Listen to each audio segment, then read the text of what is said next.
소고기 묵국에 들어가는 소고기를 준비를 할게요. 한우 양지 국거리 고기고요. 무게는 250g입니다. 양파는 1개를 준비를 합니다. 우선 반을 잘라 주시고 그냥 슬라이스 썰기를 해줄게요. 두부는 2분의 1 모를 사용할게요. 두부는 그냥 썰어 주시면 돼요. 두부는 없으시면 생략하셔도 됩니다.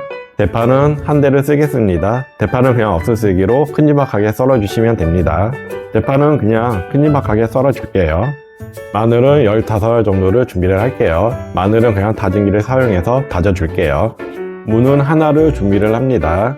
무는 도마에서 썰어 주셔도 되고, 오늘은 그냥 칼로 무를 그냥 깎아내면서 썰어 줄게요.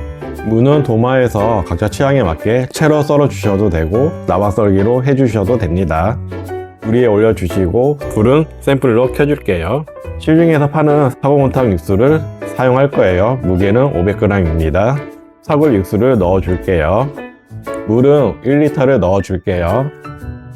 다진 마늘을 넣겠습니다. 다진 마늘 넣다가 넣기 힘들지면 그냥 물을 조금 넣어서 헹궈서 넣으셔도 됩니다. 소고기를 넣겠습니다. 그냥 소고기 넣어주시면 돼요. 손질한 양파하고 두부를 넣겠습니다. 소금은 천일염으로 준비를 했고요.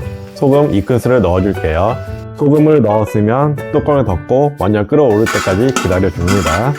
끓기 시작하면 뚜껑을 열어줍니다. 근데 계속 끓이고 있으면 소고기 육수다 보니까 국물이 흘러 넘칠 수가 있어요.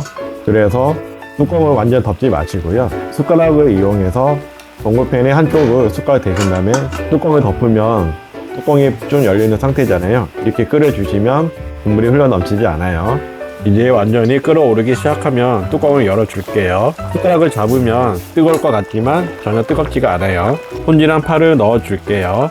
손질한 대파를 다 넣었으면 뚜껑을 덮고 더 끓여줄게요.